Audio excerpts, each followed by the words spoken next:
സംസ്ഥാനത്ത് മയക്കുമരുന്ന് മാഫിയയ്ക്കെതിരെ ഓപ്പറേഷൻ തൂഫാൻ ശക്തമാക്കിയതായി ആഭ്യന്തരമന്ത്രി രമേശ് ചെന്നിത്തല. ഇതിന്റെ ഭാഗമായി ഇതുവരെ 2954 കേസുകൾ രജിസ്റ്റർ ചെയ്യുകയും 3176 പേരെ അറസ്റ്റ് ചെയ്യുകയും ചെയ്തു. അന്തർ സംസ്ഥാന ലഹരി ശൃംഖലകൾ തകർക്കാൻ മറ്റ് സംസ്ഥാനങ്ങളുമായി ചേർന്ന് സംയുക്ത നീക്കങ്ങൾ ശക്തമാക്കിയിട്ടുണ്ടെന്നും രമേശ് ചെന്നിത്തല പറഞ്ഞു.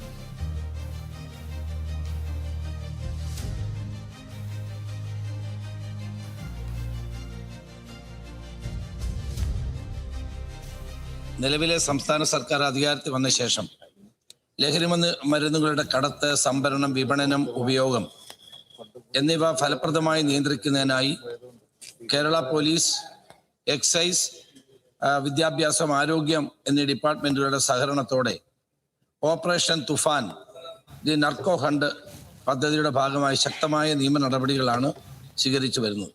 സാർ, ജൂൺ 2-ാം തീയതി ബഹുമാനപ്പെട്ട മുഖ്യമന്ത്രി കോട്ടൺ ഹിൽ സ്കൂളിൽ ഇതിന്റെ ഔപചാരികമായ ഉദ്ഘാടന കർമ്മം നിർവഹിക്കുകയുണ്ടായി. സർ, പദ്ധതിയുടെ ഭാഗമായി 2/6/2026 മുതൽ 17/6/2026 വരെ വിവിധ തരത്തിലുള്ള നിരോധിത മയക്കുമരുന്നുകൾ കൈവശം വെച്ചതുമായി ബന്ധപ്പെട്ട് സംസ്ഥാനത്തെ 2954 കേസുകൾ രജിസ്റ്റർ ചെയ്യുകയും 3776 പേരെ അറസ്റ്റ് ചെയ്യുകയും ചെയ്തിട്ടുണ്ട്. കൂടാതെ പുകയില ഉൽപ്പന്നങ്ങളുടെ നിയന്ത്രണവുമായി ബന്ധപ്പെട്ട് കോട്പ നിയമപ്രകാരം 1421 കേസുകൾ രജിസ്റ്റർ ചെയ്തിട്ടുണ്ട്. പദ്ധതിയുടെ പ്രവർത്തനങ്ങൾ കൂടുതൽ കാര്യക്ഷമമാക്കുവാനായി സംസ്ഥാനത്തെ 84 പോലീസ് സബ് ഡിവിഷനുകളായി പ്രത്യേകം ടീമുകൾ രൂപീകരിച്ചിട്ടുണ്ട്.